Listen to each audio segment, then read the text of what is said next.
Hello everyone. Today we are going to start the next topic of balance of payment, that is capital account. So let's start it. Capital account of the BOP को अगर हम पहले समझें तो बात को समझिए ज़रा। दो कंपोनेंट आपको इसके ध्यान रखने हैं। तो मेन कंपोनेंट इसके होते हैं बोरोइंग और इन्वेस्टमेंट। अगर आप बात को समझें तो बोरोइंग से क्या बनती है, आपकी लायबिलिटी बनती है, और इन्वेस्टमेंट आप करते हैं तो क्या बनती है, आपकी एसेट्स। तो इसी से ही आपको इसका पूरा मीनिंग याद होगा कि capital account of the BOP account all those transaction between the resident and the country and rest of the world which cause a change in assets और liability of the resident of a country and its government.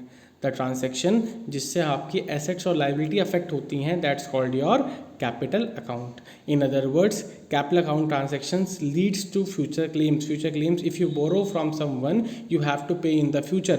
It means कि आप क्या करेंगे, इसे future claims को rise करते हैं। तो मैंने आपको बताया इसमें कि कंपोनेंट्स ऑफ कैपिटल अकाउंट में आपके मेन कंपोनेंट्स दो ही होते हैं। एक तो है आपका बोरोइंग और एक क्या है, आपका फॉरेन डायरेक्ट इन्वेस्टमेंट। अब हम बात करते हैं borrowing are of two types. एक तो है आपका इसमें एक्सटर्नल कमर्शियल बोरोइंग और एक होता है इसमें external assistance. The basic difference, दोनों में बेसिक डिफरेंस क्या है, commercial borrowing market rate of interest में मिलता है, जिसमें external assistance, assistance means help, वो कंसेशनल रेट पे मिलता है। आपको हमेशा एक चीज़ ध्यान रखनी है, आप पूरे बैलेंस ऑफ पेमेंट के अंदर अगर कोई भी चीज़ समझ रहे हैं तो आप एक बैंक अकाउंट को समझ के चलिए। अगर आपके पास कहीं से पैसा आ रहा है तो आप क्रेडिट साइड में लिखेंगे, और आप अगर पैसा दे रहे हैं तो आप डेबिट साइड में लिखेंगे। So let's started. Borrowing, it includes external commercial borrowing and external assistance. The principal difference between the two is that external commercial borrowing is available at the market rate of interest. मतलब जो external commercial means for the business, तो market rate of interest के लिए हो रहा है, और external assistance is available at concessional rate of interest. तो आपको असिस्टेंस का मतलब क्या बताया गया था अभी, हेल्प। तो देख लीजिए, रिसिप्ट ऑफ सच लोन, अगर आपके पास कोई भी लोन आ रहा है या payment of such loan by the foreigners, या फॉरेनर्स हमें दे रहे हैं, बात को समझिए। किसी भी फ्लो में अगर आपका पैसा आ रहा है, that should be recorded in the credit side, और अगर आप किसी को लोन दे रहे हैं या फिर लोन रीपे कर रहे हैं, that should be shown in the debit side. So the next point is foreign investment. So two types of foreign investment. The first is FDI and the second is FII. FII is also known as portfolio. So firstly learn what is FDI. Foreign direct investment क्या होता है, दोनों में basic difference क्या है, जिसमें आपको full control मिल जाए। आपने कोई प्लॉट खरीदा और उसमें आपका पूरा कंट्रोल है, दैट्स योर FDI, जिसमें आपको ऑनरशिप का कंट्रोल मिल रहा है। मगर आपने किसी कंपनी के शेयर्स खरीदे, आपने माइक्रोसॉफ्ट के शेयर्स खरीदे, वो कंपनी आपकी थोड़ी हो गई, मतलब आपका फुल कंट्रोल उस पर नहीं है, उसकी एसेट्स पे आपका कोई कंट्रोल नहीं है। तो देख लीजिए इसने क्या कहा गया, FDI, it refers to the purchase of an assets such that it gives direct control to the purchaser over the assets, जिसमें आपको क्या मिलता है, पूरा कंट्रोल मिलता है।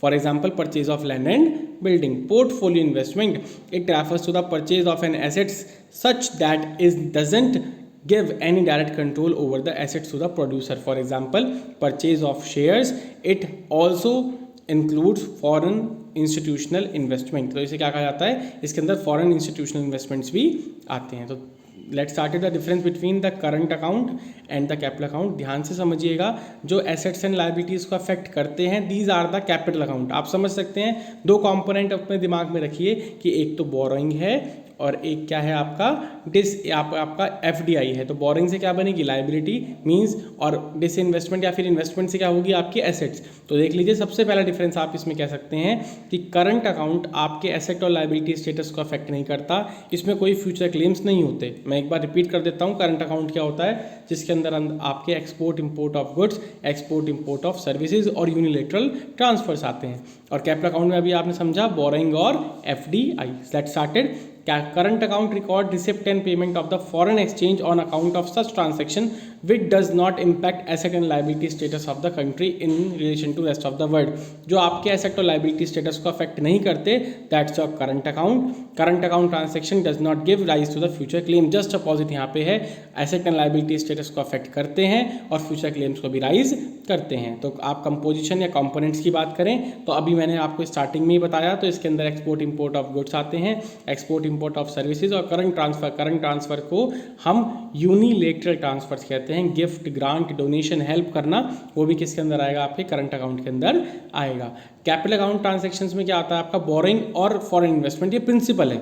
सेकेंडरी भी आप क्या आ सकते हैं, ये पता होनी चाहिए आपको। ये क्या है, एनआरआई डिपॉजिट, बैंकिंग कैपिटल और शॉर्ट टर्म डेट्स, ये अदर डिपॉजिट्स के अंदर होते हैं। मगर मेन क्या है आपका, एक तो बोरिंग और एक फॉरेन इन्वेस्टमेंट। अब सिग्निफिकेंस बड़े अच्छे तरीके से समझना है।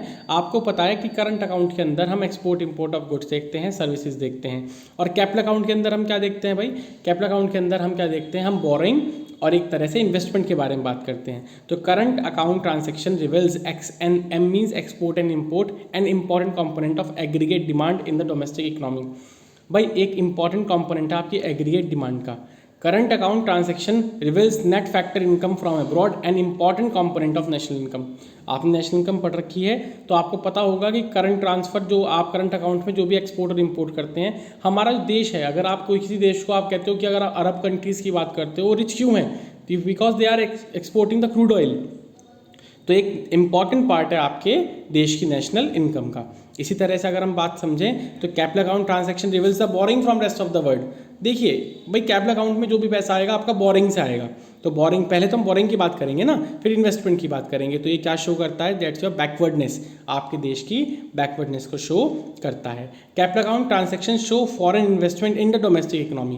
कैपिटल अकाउंट ये दिखाता है कि हाँ बाहर से पैसा हमारे इंडिया में आ रहा है, which while it reverse the market potential of the domestic economy, जो हमें एक तरह से प्रॉब्लम क्रिएट करता है कि हम जो डिपेंडेंट है अपनी जीडीपी ग्रोथ के लिए वो किस पे हैं, वर्ल्ड के लिए। It also reveals dependence on rest of the world for our GDP growth. Means हमारे पास इतना पैसा नहीं है, हम बाहर के लोगों को कहते हैं that you have to invest in our country so that our GDP can be increase. तो देख लीजिए, because of the direct impact on the aggregate demand. Aggregate demand क्या होता है, डिमांड और सप्लाई। एक्सपोर्ट और इम्पोर्ट में तो यही होता है ना। Current account transaction impact the level of output and employment in the domestic economy. अगर मैं आपको कहूँ हमारे देश में एक्सपोर्ट बढ़ता है, मैंने कहा हैंडीक्राफ्ट की गुड्स की एक्सपोर्ट बढ़ता है, तो एक्सपोर्ट अगर बढ़ेगा तो इससे यहाँ पे देखो हैंडीक्राफ्ट की इंडस्ट्रीज भी ओपन होंगी, इंडस्ट्रीज ओपन होंगी तो एम्प्लॉयमेंट भी ओपन होगा, तो आउटपुट भी बढ़ेगा और साथ में एम्प्लॉयमेंट भी।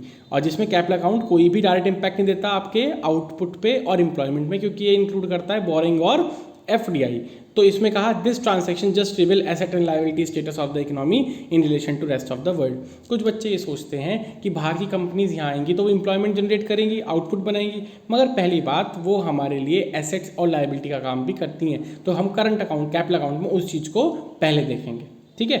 चलिए आगे देखते हैं balance of trade and current account. अगर मैं बेसिक डिफरेंस आपको बताऊं तो बैलेंस ऑफ ट्रेड में आपके सिर्फ और सिर्फ बैलेंस ऑफ ट्रेड में आपके सिर्फ गुड्स देखे जाते हैं और करंट अकाउंट में आपके goods, services and unilateral transfers देखे जाते हैं।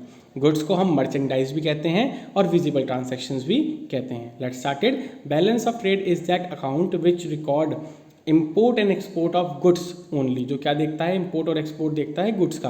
और करंट अकाउंट में अभी मैंने आपको बताया export import of goods, export import of services and current transfer. Current transfers क्या कहते हैं, यूनिलैटरल ट्रांसफर्स भी कहते हैं।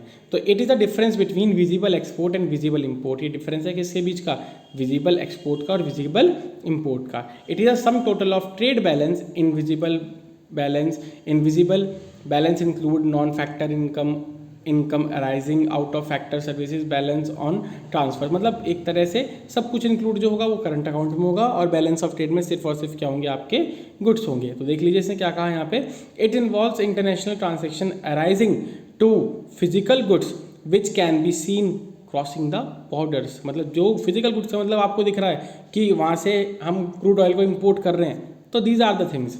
It involves international transaction relating to the physical goods as well as the transactional relation to the services which are not to be seen the crossing the boundary। अगर हमारे देश call centres की facility दे रहा है तो हम ये थोड़ी कहेंगे कॉल सेंटर्स इधर उधर जा रहे हैं, नहीं, सर्विसेज क्या होती हैं आपकी, इनविजिबल होती हैं, ठीक है। चलिए आगे देखते हैं बैलेंस ऑफ पेमेंट और बैलेंस ऑफ ट्रेड। बहुत ही सिंपल है, अभी आपको पता चला बैलेंस ऑफ ट्रेड और पेमेंट में फ़र्क क्या है। मेन कि ट्रेड में आप सिर्फ और सिर्फ देखेंगे गुड्स को और पेमेंट में आप दोनों चीज़ों को देखेंगे, बैलेंस गुड्स को भी और सर्विसेज को भी। मतलब बैलेंस ऑफ ट्रेड में कोई सा अकाउंट नहीं आता और इसके अंदर does not record capital account transaction, सिर्फ करंट अकाउंट का एक ही पार्ट आता है और इसके अंदर दोनों आपके आते हैं, आप ही ध्यान से पढ़ सकते हैं। Most important question of the chapter is autonomous and accommodating transactions. देखिए ध्यान से, अकमडेटिंग ट्रांजैक्शंस जो होती हैं वो आरबीआई करता है और ऑटोनॉमियस हमारे यहाँ के इम्पोर्टर और एक्सपोर्टर्स करते हैं, मेनली इंडियन के जो रेसिडेंट्स हैं वो करते हैं। ऑटो से याद रखिए कि हम कोई काम कर रहे हैं, अगर हम कोई ऑटोमोबाइल भी खरीद रहे हैं, ऑटोमोबाइल की मैंने कंपनी करी तो मैं उसके पैसे के लिए काम कर रहा हूँ, कभी तो मुझे प्रॉफिट होगा कभी मुझे लॉस होगा, तो वो ऑटो से याद रखना है जो काम किसके लिए करा जाए, आपके प्रॉफिट के लिए, अकोमोडेटिंग जो प्रॉफिट के लिए नहीं होता। First difference is clear. जब भाई हम कोई काम करेंगे तो इससे हमें प्रॉफिट भी होगा और लॉस भी होगा, इससे बीओपी आपका इम्बैलेंस भी हो सकता है। और अकोमोडेटिंग में क्या होता है, इससे ये बीओपी को सही करता है। रीस्टोर मीन्स देखिए, अगर हमारे पास बीओपी सरप्लस, आपने पहली वीडियो में समझा होगा कि जब आपके पास रिसिप्ट ज़्यादा, इनफ्लो ज़्यादा और आउटफ्लो कम है, तो वो सारा पैसा भी आपको कौन रख लेगा, आरबीआई। अकोमोडेटिंग आइटम्स कौन करता है, आपका आरबीआई करता है। उसके बाद हमने कहा कि accommodating items are meant to restore BOP, ये बीओपी को सही करेगा। ऑटोनॉमस आइटम्स में involve the movement of goods across the border. देखिए, अगर हम काम करेंगे तो गुड्स जरूर होंगे, इधर उधर जरूर जाएंगे, तो वो क्या है, इसमें गुड्स और सर्विसेज आते हैं, मगर इसके अंदर गुड्स और सर्विसेज नहीं आते। इसमें सिर्फ आरबीआई का ऑफिशियल रिजर्व इनफ्लो और आउटफ्लो होता है। अगर हम सरप्लस में है तो आरबीआई हमसे पैसा ले लेगा, डेफिसिट में है तो हमें पैसा दे देगा। इसे पढ़ते हैं, accommodating items does not involve the movement of goods across the borders, these items only involve the movement of official reserve with the RBI. Official reserve मतलब in the case of deficit the RBI is the only financer to cope up with the situation. मतलब उस time पे सिर्फ RBI ही आपकी help करेगा। देखिए, हम auto का मतलब हम बाहर जाके काम कर रहे हैं, it means A above the line है और ये क्या है आपका बिलो द लाइन। ठीक है, ओके।